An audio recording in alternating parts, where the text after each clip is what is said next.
যে আমরা আসলে জালসা কেন করি। মানে যে আজকের এই জালসার যে আয়োজন করা হয়েছে, স্টেজ, প্যান্ডেল, লাইটিং, এই পুরো এলাকাব্যাপী লাইটিং করা হয়েছে, হয়তো 2-4 দিন মাইকিংও করা হয়েছে, এই যে এটার ভাড়া দেওয়া হয়েছে, আমাদেরকে রাজশাহী থেকে নিয়ে আসা হয়েছে, লাইটিং এর ব্যবস্থা করা হয়েছে, এগুলোর পিছনে টাকা পয়সা খরচ করা হয়েছে, এর তো একটা বিশাল বাজেট আছে।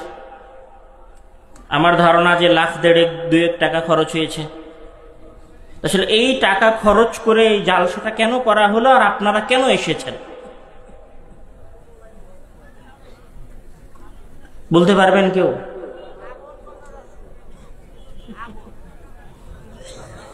আমল, আচ্ছা,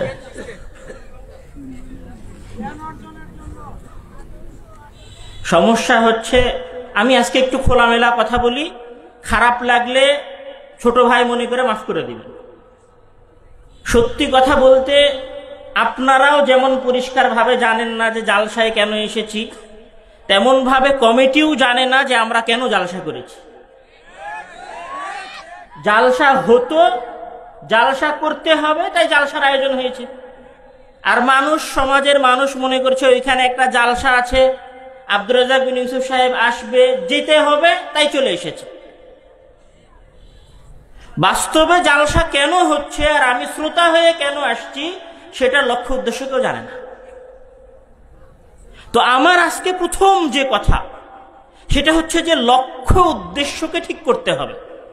কেন উমর ইবনুল খাত্তাব রাদিয়াল্লাহু তাআলা আনহুর বিখ্যাত হাদিস যে ইন্নামাল আমালু বিন্নিয়াহ ফাইন্নামা লিকুল্লি ইমরিইম মা নাওয়া, যে সকল কাজ এবং কর্মের মূল ভিত্তি হচ্ছে নিয়ত। নিয়ত মানে আমি কেন কাজটা করছি সেটা নির্ধারণ করা। ইসলামের এটা একটা গুরুত্বপূর্ণ বিষয় যে আপনি কেন কোনো কাজ করছেন সেটা আপনাকে নির্ধারণ করতে হবে। কেন কাজ করছেন এই উদ্দেশ্যের উপরে নেকি নির্ভর করে। যেমন ধরেন, আমি আপনাকে উদাহরণ দিয়ে বুঝাই। আমি আব্দুর রহমান আজকে রাতে ঘুম যাব, আমি যদি এই নিয়তে ঘুম যাই সকাল রাত 10টায় যে আমি ফজরের সালাত জামাতে আদায় করব, তাহলে আমার ঘুমিয়ে ঘুমিয়েও কি হবে বলেন? কি হবে? নেকি হবে। আমি যদি ফজরের সালাত জামাতে আদায় করতে নাও পারি, নিয়ত করে ঘুমিয়েছিলাম, সংকল্প করে ঘুমিয়েছিলাম, উদ্দেশ্য করে ঘুমিয়েছিলাম যে 10টায় ঘুমাচ্ছি কেন, ফজরের সালাত জামাতে আদায় করব এই কারণে, তাহলে ওই ঘুমের বিনিময়ে কি হবে? নেকি হবে। আপনি টাকা উপার্জন করছেন, আর একটা মানুষও টাকা উপার্জন করছে। আপনি টাকা উপার্জন করার সময় আপনার টাকা উপার্জন করছেন এই মনে করে যে এই টাকাটা দিয়ে আমি আমার সন্তানকে মাদ্রাসায় পড়াবো যেন সে দ্বীনের জ্ঞান অর্জন করে। আর আরেকটা মানুষ ওই টাকাটাই উপার্জন করছে, ওর মাথার মধ্যে আছে যে এই মাসের টাকা ইনকাম করে আমি একটা মোবাইল কিনব। আপনি টাকা ইনকাম করে বাসায় পাঠিয়েছেন আপনার ছেলেকে দ্বীনের জ্ঞান অর্জন করানোর জন্য। আপনার ওই টাকা অর্জনের বিনিময়েও আপনার কি হয়েছে? কি হয়েছে বলেন? নেকি হয়েছে। নেকিটা কেন হলো বলেন? নিয়তের কারণে। কিসের কারণে? নিয়তের কারণে, লক্ষ্য উদ্দেশ্যের কারণে।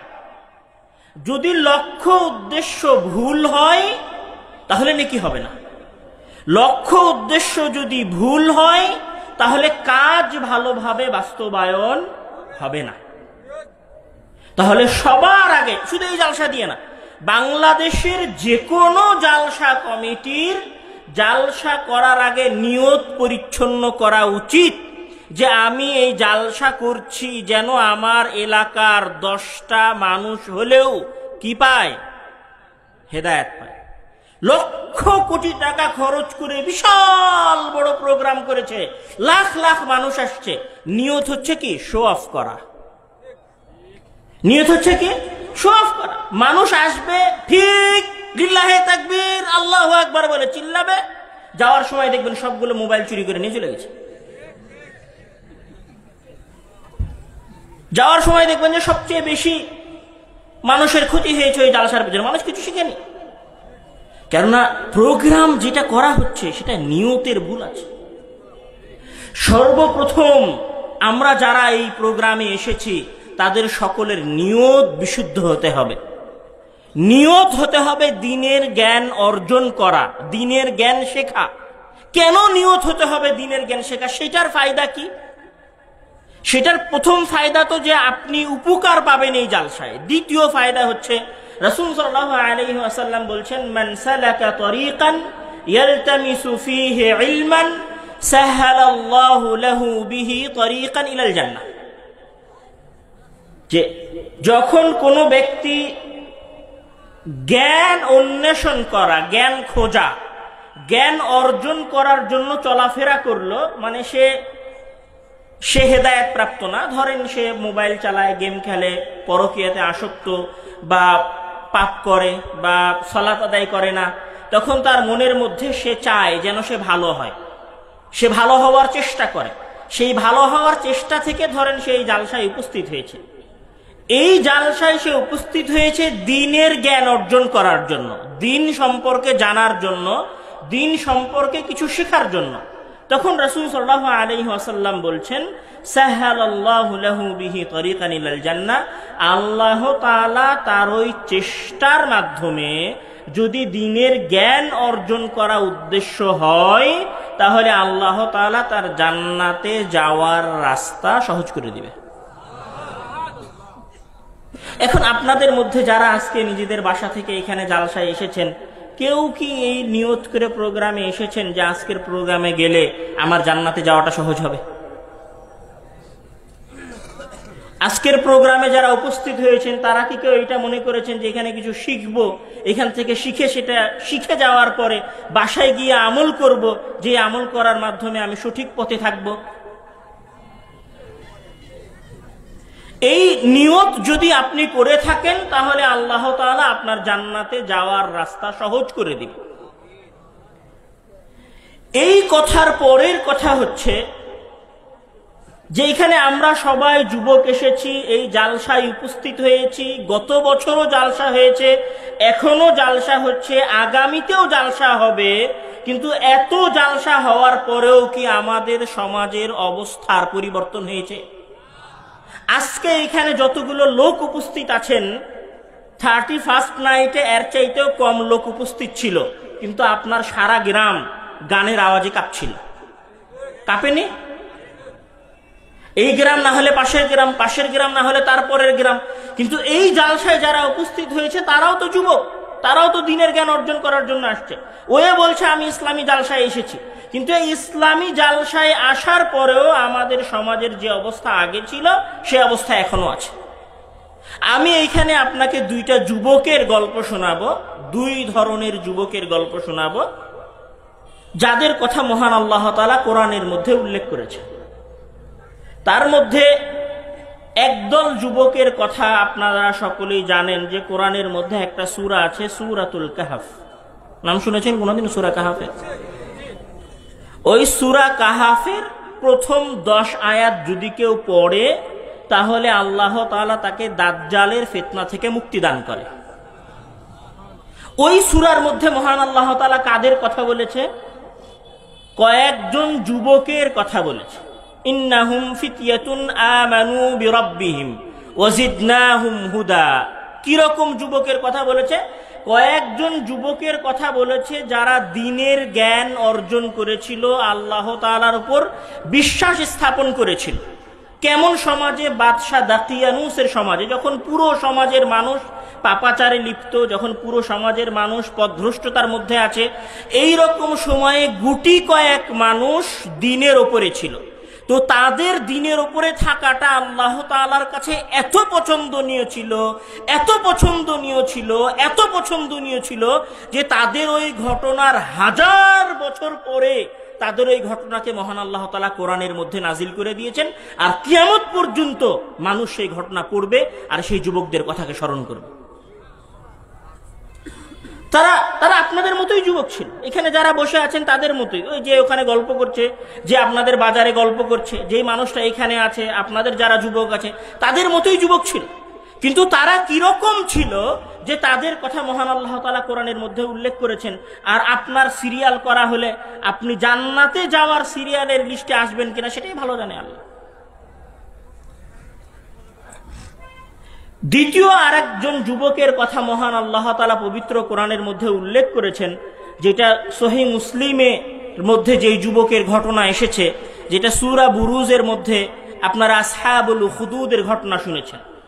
সেই যুবক কি? সেই যুবক একজন বাদশার দরবারে রাসূল সাল্লাল্লাহু আলাইহি ওয়াসাল্লাম বা ইসলামের অনেক আগের যুগের কথা, যেটা রাসূল সাল্লাল্লাহু আলাইহি ওয়াসাল্লামের কথাকে ইমাম মুসলিম রাহিমাহুল্লাহ তার কিতাবের মধ্যে নকল করেছেন, যে একজন যুবক ছিল, সে সঠিক দিনের ওপরে ছিল। ওই সময়ের মানুষেরা আল্লাহ তাআলার উপর বিশ্বাস স্থাপন করত না, তারা অগ্নি পূজা করত, দেবদেবতার পূজা করত, জাদু করত। তো ওই বাদশার দরবারে একজন জাদুকর ছিল, বিখ্যাত জাদুকর। ওই জাদুকরকে বলা হলো যে তুমি তো কিছুদিন পরে মারা যাবা, তোমার অনেক বয়স হয়েছে, তুমি একজন ছেলেকে জাদু শিখাও। মুসলিমের ঘটনা। সেই একজন ছেলেকে সে খুঁজে বের করলো, তাকে জাদু শেখানো শুরু করলো। কিন্তু ওই ছেলেটা আবার আরেকজন বড় আলেমের ভক্ত ছিল। ওই আলেমের কাছ থেকে সে আবার দিনের জ্ঞান অর্জন করতো। এখানে জাদুকরের কাছে জাদু শিখতো, আর ওইখানে আলেমের কাছে দিনের জ্ঞান অর্জন করত। কিন্তু জাদুকরের জাদুর চাইতে তার উপরে ওই আলেমের জ্ঞান বেশি ভারী ছিল। তখন সে ওই জাদুকরকেও কনভার্ট করে দিনের দিকে নিয়ে আসে, ওই বাদশার একজন মন্ত্রীকেও সে সঠিক দিনের দিকে নিয়ে আসে। তো বাদশা এটা জানতে পারে যে আমি যেই ছেলেকে জাদু শিখাচ্ছি, সেই ছেলে আসলে আমার দিনে বিশ্বাস স্থাপন করে না, বরং এক আল্লাহয় বিশ্বাস স্থাপন করে। তখন ওই বাদশা ওই মন্ত্রীকে বলল, যে প্রথমে দিনের জ্ঞান অর্জন করেছে, যে তুমি দিন থেকে ফিরে আসো। তখন সে বলল যে আমি দিন থেকে ফিরে আসবো না, আমি আল্লাহর উপর বিশ্বাস স্থাপন করেছি। তখন বলল যে একে করাত দিয়ে দ্বিখণ্ড করে দাও। ওকে করাত দিয়ে দ্বিখণ্ড করে দেওয়া হলো। তারপরে ওই যুবককে ধরে নিয়ে আসা হলো, ওকে বলা হলো যে তুমি দিন থেকে ফিরে আসো। সে বলল যে না, আমি দিন থেকে ফিরে আসবো না। এই কথা যখন সে বলল যে আমি দিন থেকে ফিরে আসবো না, তখন বাদশা বলল যে একে নিয়ে যাও পাহাড়ের উপরে, পাহাড় থেকে ফেলে একে মেরে দাও। পাহাড়ের উপরে তাকে নিয়ে যাওয়া হলো হত্যা করার জন্য। যারা পাহাড়ের উপরে নিয়ে গেল তারা সবাই পাহাড় থেকে পড়ে মারা গেল, আর ওই আল্লাহর উপর বিশ্বাস স্থাপনকারী যুবক সঠিকভাবে ফিরে আসলো বাদশার কাছে। বাদশা বলল কি ব্যাপার, আমার বাকি লোকজন কই? সে বলল তারা সবাই মারা গেছে। তখন বাদশা আবার কিছু লোক দিল যে একে তোমরা নিয়ে যাও, নৌকায় নিয়ে গিয়ে নদীর মধ্যে ডুবিয়ে মারো। ওকে সবাই মিলে নৌকাতে করে নিয়ে গেল নদীর মধ্যে, সমুদ্রের মধ্যে ডুবিয়ে মারার জন্য। বাকি যারা ছিল তারা সবাই নৌকা থেকে পড়ে মারা গেল। সেই যুবক আবার ফিরে আসলো বাদশার কাছে। বাদশার কাছে ফিরে আসার পরে ওই যুবক নিজে থেকে বলছে যে আপনি যদি আমাকে হত্যা করতে চান, তাহলে আপনার এলাকার সকল মানুষকে একত্রিত করেন, আপনার রাজ্যের সকল মানুষকে একত্রিত করেন, আর আমাকে খেজুর গাছের সাথে ঝুলিয়ে তীর নিক্ষেপ করে হত্যা করতে হবে, তাহলে আপনি আমাকে মারতে পারবেন। বাদশা ওই ছেলের কথা শুনলো, সকল মানুষকে একত্রিত করলো। সকল মানুষকে একত্রিত করার পরে তীর নিক্ষেপ করার আদেশ দেওয়া হলো। তো ওই ছেলে শর্ত দিল যে যখন আপনি আমার দিকে তীর নিক্ষেপ করবেন, তখন আপনি বলবেন বিসমি রব্বি হাযাল গোলাম, যে আমি তীর নিক্ষেপ করছি এই বালকের প্রতিপালকের নামে। সকল হাজার হাজার মানুষ একত্রিত হয়েছে, খেজুর গাছের সাথে ওই যুবককে ঝুলানো হয়েছে। বাদশা তীর নিক্ষেপ করার আদেশ দিলেন যে বিসমি রব্বিল হাযাল গোলাম বলে তীর নিক্ষেপ করো। যখন তীর নিক্ষেপকারী বিসমি রব্বি হাযাল গোলাম মানে এই গোলামের, এই যুবকের প্রতিপালকের নামে তীর নিক্ষেপ করলাম, এ কথা বলে তীর নিক্ষেপ করলো, আর ওই যুবক মারা গেল, তখন আশেপাশের হাজার হাজার মানুষ সমস্বরে বলে উঠল আমান্না বিরব্বি হাযাল গোলাম, আমরা সকল মানুষ এই যুবকের প্রতিপালকের উপরে ঈমান আনলাম। পুরো একটা সমাজ কার মাধ্যমে পরিবর্তন হলো? বলেন, কার মাধ্যমে পরিবর্তন হলো? একজন যুবকের ঈমানের মাধ্যমে পরিবর্তন হলো। আর আমরা এখানে হাজার হাজার যুবক আছি, সবাই বক্তব্যের সাথে ঠিক স্লোগান দিচ্ছি, কিন্তু আমাদের সমাজের অবস্থা পরিবর্তন হয় না, হবেও না, হবেও না কোনোদিন। এভাবেই চলতে থাকবে। আগামী বছরও জালসা হবে, জালসাও হবে, 31st নাইটও হবে। এ মাঠে জালসা হবে, আবার এ মাঠে দেখবেন 31st নাইটে হচ্ছে। আপনার ওই স্কুলের মাঠেও জালসা হবে, দেখবেন ওই স্কুলের মাঠে আবার কিছু যুবক যুবতী 14ই ফেব্রুয়ারির উৎসবও পালন করছে। দেখবেন এখানে যে যুবকটা জালসায় আসছে, ওই যুবকটা আবার ওর জন্মদিনও পালন করছে। কেননা এগুলো সব বিনা রুহানিয়ত, বিনা লক্ষ্য উদ্দেশ্য ছাড়া এমনিতেই চলছে। চলছে তো চলছে। বক্তার বক্তব্য ভালো লাগলে ঠিক বলতে হবে, ভালো না লাগলে চুপ করে থাকতে হবে, আর না হলে উঠে চলে যেতে হবে। এই যে ট্র্যাডিশন, এই ট্র্যাডিশন থেকে বের হয়ে আসতে হবে। আর যুবক হতে হবে ওই যুবকের মতো যার ঘটনা মহান আল্লাহ তাআলা সূরা বুরুজের মধ্যে নাজিল করেছেন, দিয়ে বলেছেন যে কুতিলা আসহাবুল উখদুদ আন্নারি যাতিল ওয়াকুদ ইদহুম আলাইহা কুউদ। ওই একজন যুবক পুরো সমাজও পরিবর্তন করে দিয়েছে, আর আল্লাহ তার ঘটনা কোরআনের মধ্যে উল্লেখ করে দিয়েছে।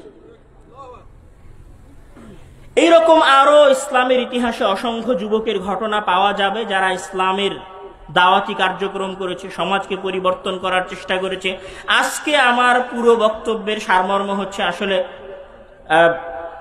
বক্তব্যের বিষয় হয়তো অন্য কিছু ছিল, যেটা পরিবেশের কারণে হয়তো উপস্থাপন করা হয়নি। আজকের বক্তব্যের যেটা আপনাদের কাছে আমার মূল কথা, সেটা হচ্ছে এই ধরনের জালসা করার ক্ষেত্রে নিয়ত পরিচ্ছন্ন করেন, আর যারা জালসায় আসতেছেন তারা নিয়ত পরিচ্ছন্ন করে জালসায় আসেন। জালসাও করেন দিন প্রচার করার জন্য, আর জালসায় আসেন দিন শেখার জন্য। আল্লাহ তাআলা ওই জালসায়, ওই ইসলামী আলোচনায় বরকত দিবে, সমাজ পরিবর্তন হবে। প্রথা থেকে বের হয়ে আসেন, দিনের জ্ঞান প্রচার করার এবং শেখার মন মানসিকতা নিয়ে জালসায় উপস্থিত হন। আল্লাহ তাআলা আমাদেরকে এই সমস্ত জালসা থেকে দিনের জ্ঞান অর্জন করার তৌফিক দান করুক এবং সেটাকে সমাজে বাস্তবায়ন করার তৌফিক দান করুক। আল্লাহুম্মা আমিন। ওয়া আখিরু দাওয়ানা আলহামদুলিল্লাহি রাব্বিল আলামিন। আসসালামু আলাইকুম ওয়া রাহমাতুল্লাহি ওয়া বারাকাতুহু।